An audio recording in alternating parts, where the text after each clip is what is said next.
عزیز طلباء، زبان کا سفر آپ کی ماں بولی سے ہوتا ہے۔ اس کو سیکھنے کی ضرورت نہیں ہے، یہ آں کرتے ہوئے آپ بولنے لگتے، کیونکہ آپ کے چاروں طرف وہی زبان بولی جا رہی ہوتی ہے، اس لیے اس کے ساتھ آپ کا رابطہ آپ کے بولنے کے وقت سے شروع ہو جاتا ہے اور ساری عمر جاری رہتا ہے۔ درمیان میں قومی زبان آتی ہے، وہ ایک ایسی زبان ہے جو آپ کے پورے ملک میں بولی اور سمجھی جاتی ہے۔ آپ یوں سمجھ لیں کہ پنجاب میں پنجابی بولی جاتی ہے،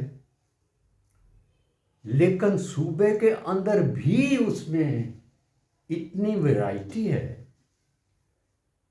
کہ بعض اوقات صوبے کے ایک سرے پر زبان جو ہوتی ہے وہ دوسرے سرے پر زبان سے کافی مختلف ہوتی ہے اور سمجھنے میں بھی وہ دقت طلب ہے۔ مثلا پنجاب، سینٹرل پنجاب کی پنجابی اور ہے، سندھ کے ساتھ ملتے ہوئے علاقے پنجاب کے وہاں سرائکی بولی جاتی ہے، مری میں ہند کو بولی جاتی ہے۔ یہ سب پنجابی کی ورائٹی ہے، لیکن اب ہم نے پنجاب سے باہر نکلنا ہے۔ ہمارے ملک میں 5 صوبے ہیں اس وقت، سب کی الگ الگ زبان ہے۔ وہ سب کے سب اپنی ماں کی زبان تو سیکھیں گے ہی، لیکن پورے ملک سے رابطہ رکھنے کے لیے آپ ایک ایسی زبان سیکھیں گے جو ہر جگہ بولی اور سمجھی جاتی ہے۔ اس کی مثال ہماری اردو ہے، جو ہماری ماں کی زبان تو نہیں ہے، بلکہ پاکستان میں شاید ہی کہیں خالص قسم کی اردو جو ہے وہ بولی جاتی ہو، لیکن بہرحال وہ سارے پاکستان میں بولی اور سمجھی جاتی ہے۔ تیسرے نمبر پر انٹرنیشنل لینگویج ہے۔ دیکھیے، ہم اپنے گھر سے شروع ہوئے ہیں، گھر سے گاؤں تک، گاؤں سے شہر تک، شہر سے صوبے تک، صوبے سے ملک تک، اور ملک سے اوپر کیا ہے، دنیا تک۔ اس سلسلے میں انگریزی زبان کی مثال دوں گا، اس لیے کہ یہ باقی غیر ملکی زبانوں سے ہمارے زیادہ قریب ہے۔ اسے پڑھنے والے، اسے پڑھانے والے سب کے سب پہلے سے موجود ہیں اور ایک صدی سے موجود ہیں۔ اس لیے کسی دوسری غیر ملکی زبان کو سیکھنے کی بجائے ہم اپنے طلباء کو انگریزی سکھاتے ہیں۔ کچھ سال پہلے انگریزی 6ٹھی جماعت سے شروع ہوا کرتی تھی، یعنی ABC پہلے لیسن جو ہیں وہ 6ٹھی جماعت سے شروع ہوتے تھے، اور اب کچھ عرصے سے اسے پرائمری کے اول درجے سے ہی شروع کر دیا گیا ہے۔ وہ ABC جو ہم کبھی چھٹی میں پڑھتے تھے وہ اب پہلی جماعت میں پڑھائی جاتی ہے. تو آپ لوگ جو مڈل کی کلاس سے یا میٹرک تک یہ درمیان میں جو آنے والا پیریڈ ہے اس میں آپ انگریزی سیکھنے کی کوشش کرتے ہیں، غیر ملکی زبان جو آپ کی مادری زبان سے بالکل مختلف ہے. اب اس مرحلے پر جب ایک غیر ملکی زبان سیکھنے کی طرف آپ آ گئے ہیں تو گرامر ہمیں دو طرح کی مدد دیتی ہے. ایک تو یہ ہے کہ جو باتیں ہم اپنی مادری زبان میں یا اردو میں کرتے ہیں وہ انگریزی میں کیسے لکھی جاتی ہے. پہلا کام، ہر بات کو کہنے کے لیے آپ کے پاس کوئی طریقہ جو گرامر کے لیے قابل قبول ہونا چاہیے. اور دوسری وجہ گرامر کو سیکھنے کی یہ ہے کہ ہم کوئی غلطی نہ کریں. ہر فقرہ انگلش کی گرامر کے کسی اصول کے مطابق ہونا چاہیے. اس میں آپ ایک سے زیادہ طریقے بھی استعمال کر سکتے ہیں لیکن کم از کم ایک طریقہ آپ کو آنا چاہیے جو ساری دنیا میں سٹینڈرڈ ہو. آپ اسے آسٹریلیا میں بولیں، آسٹریلیا میں لکھیں، امریکہ میں لکھیں، برطانیہ میں لکھیں یا کہیں بھی اور لکھیں، یہ گرامر نہیں بدلے گی. اس لیے زبان کا معیار انٹرنیشنل لیول پر، بین الاقوامی لیول پر زبان کا معیار گرامر کی وجہ سے ہوتا ہے.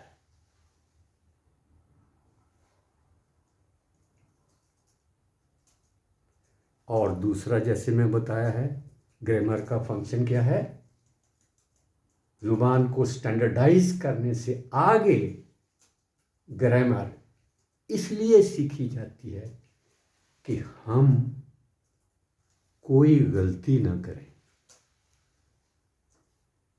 یہ غلطی جو میں بول رہا ہوں یہ جتنی آسانی سے میں نے بول دیا ہے نا، یہ اتنی معمولی بات نہیں ہے، یہ بہت اہم بات ہے.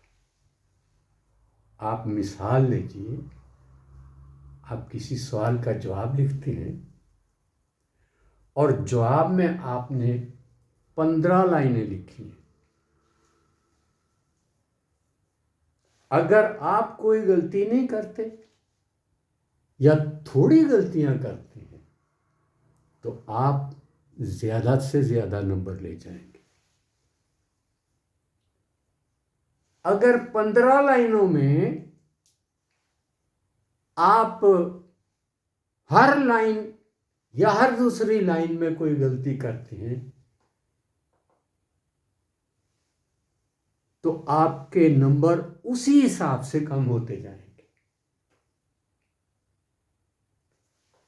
کم سے کم ادھر غلطیوں کے ساتھ اور زیادہ سے زیادہ غلطیوں کے بغیر. یہ اس کی اہمیت ہے. اور طالب علم کے لیے یہ اور بھی اہم ہو جاتا ہے کیونکہ اس نے صرف اپنے احساسات، جذبات، خواہشات وغیرہ کا اظہار نہیں کرنا، اس نے امتحانی نقطہ نظر سے اس زبان کو جب وہ سیکھ رہا ہے تو زیادہ سے زیادہ صحیح لکھنے کی کوشش کرنی. اس کے لیے آخری فقرہ میں جو بولوں گا اور جو آپ نے ساری زندگی یاد رکھنا ہے، کسی کسی بھی غیر ملکی زبان کو سیکھتے ہوئے قلم کو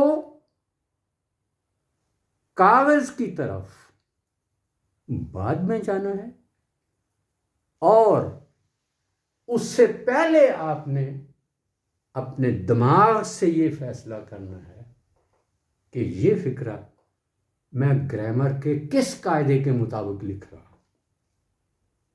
اگر جواب تسلی بخش مل جاتا ہے تو زیادہ تر وہ فقرہ صحیح ہوتا ہے، لیکن اگر آپ کے دماغ نے غلط فیصلہ دیا ہے تو پھر آپ کبھی بھی صحیح انگریزی نہیں لکھ سکتے۔ کوئی بھی غیر ملکی زبان صحیح ہونے کے لیے اس کی گرامر کے مطابق اس کا ہونا ضروری ہے، اور اس کا فیصلہ آپ کا دماغ کرے گا۔ آپ نے گرامر کو کتنا پڑھا ہے، آپ نے اس پر کتنی مشق کی ہے، یہ مشق جو ہے یہ فیصلہ کرے گی کہ آپ کتنے ماہر ہو گئے۔ میں پچھلے کسی لیکچر میں مثال دے چکا ہوں ایک، کہ یہ جو گرامر ہے نا کسی زبان کی، ہماری زبان سے الگ کسی غیر ملکی زبان کی گرامر جو ہے وہ کسی مشین کی طرح ہوتی ہے جس سے آپ عملی طور پر سیکھتے ہیں، جیسے موٹر سائیکل کار چلانا سیکھنا۔ تو اس کی جو گرامر ہے، موٹر سائیکل چلانے کی جو گرامر ہے وہ اس کے کل پرزے ہیں، ان سے آپ کا واقف ہونا لازمی ہے، اور ہم ابھی ادھر ہی جا رہے ہیں۔ یہاں سے اگلی بات جو ہم کریں گے وہ ان پرزوں کی کریں گے۔ آپ کو سمجھانے کے لیے میں چند پرزوں کے نام لیتا ہوں۔ فرض کیا موٹر سائیکل چلانا ہم سیکھ رہے ہیں، ہمیں پتہ ہونا چاہیے بریک کون سی ہے، ہینڈ بریک کون سی ہے، فٹ بریک کون سی ہے، ایکسیلیٹر کیا ہے، ہینڈل کیا ہے، گاڑی کو پیچھے کیسے کرنا ہے، اس کے لیے گیئر لگائے گئے ہیں، آگے جانے کے لیے 1 2 3 4، اور پیچھے جانے کے لیے اسی طرح سے 6 5 4 3۔ آپ پیچھے کی طرف چلے گئے۔ ایک سیٹ تو یہ ہے، یعنی کل پرزے۔ زبان کے نقطہ نظر سے ہم کہیں گے کہ بھائی فقرے میں استعمال ہونے والے الفاظ یہ کل پرزے ہیں۔ سبجیکٹ ہے، ورب ہے، آبجیکٹ ہے، ہیلپنگ ورب ہے، ناؤن ہے، پروناؤن ہے، ایڈجیکٹو ہے، ایڈورب ہے، کنجنکشن ہے، وغیرہ وغیرہ وغیرہ۔ ان سے واقف ہونا ضروری ہے، لیکن ان سے واقف ہونا کافی نہیں ہے۔ آپ یہ سارے زبانی یاد کر کے بھی کوئی مشین نہیں چلا سکتے۔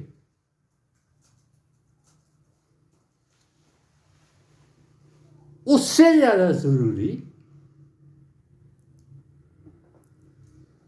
ان کل پرزوں کو عملی طور پر اپنے ہاتھوں سے استعمال کرنا، یعنی ان کی مشق کرنا ضروری ہے، اور اس مشق میں جتنا تسلسل ہوگا اتنی جلدی آپ موٹر سائیکل یا کار چلانا سیکھ جائیں گے۔ اور یہ مشق جتنی ریگولر ہوگی اور جتنی توجہ سے آپ اس کو کریں گے اتنی جلدی زبان پر، غیر ملکی زبان پر آپ کی گرفت مضبوط ہوتی جائے گی۔ آج کی بات ہم یہیں چھوڑتے ہیں، اور کل کے لیے میرا اشارہ یہ ہے کہ کل پرزے پڑھیں گے، اور دوسری جانب فقرہ بنانے کی جو مختلف شکلیں ہیں۔ آخری بات اس سلسلے میں یہ ہے، میں سم اپ کر رہا ہوں، سب سے اہم 2 باتیں کہ غیر ملکی زبان کے بغیر کو سیکھنے کے لیے گرامر کے علاوہ آپ کے پاس کوئی طریقہ نہیں، بالکل ایسے جیسے عام طور پر جس چیز کی ضرورت ہے اسے پورا کریں گے۔ اگر موٹر سائیکل میں پٹرول ہی نہیں ہے تو نہیں چلے گا، اس لیے کہ پٹرول اس کی مشینری کا ایک حصہ ہے، اور مشینری کے سارے حصے ضروری ہیں، اور ہم سے پہلے مرحلے پر یہ توقع کی جاتی ہے کہ آپ ان پرزوں سے اچھی طرح واقف ہوں، اور دوسری جانب آپ کو اپنی زبان میں جو فقرہ ہے اس کو اس زبان تک جسے آپ سیکھ رہے ہیں، یعنی انگلش تک بنانے کے مختلف طریقے بتائے گئے۔ میں کچھ فقرے لکھائے تھے کہ ذرا انہیں یہ اردو سے انگلش میں ڈالنا سیکھیے۔ میں ابھی ٹیسٹ کی بات نہیں کرتا، کیونکہ مجھے ابھی پتہ نہیں ہے کہ آپ لوگوں کا معیار کیا ہے، 8ویں تک پہنچتے آپ کتنی انگریزی سیکھ چکے، اس حساب سے پھر ہم ایک پہلا ٹیسٹ رکھیں گے۔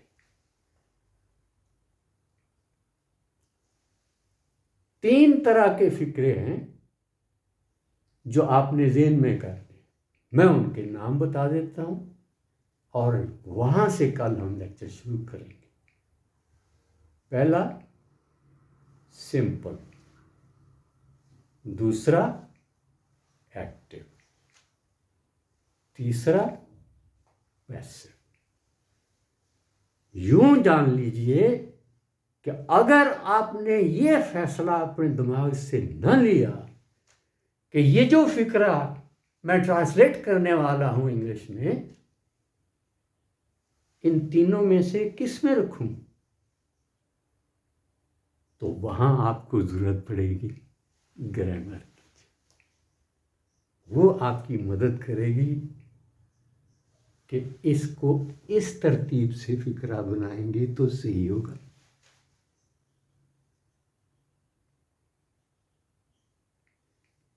سب سے ضروری بات آخر میں یہ ہے کہ آپ قلم کو نوٹ بک کی طرف لے جانے سے پہلے اپنے دماغ سے پوچھئے کہ میں گرامر کے کس اصول کو استعمال کر رہا ہوں ایک مخصوص فقرے کو ٹرانسلیٹ کرنے کے لیے۔ Thank you very much.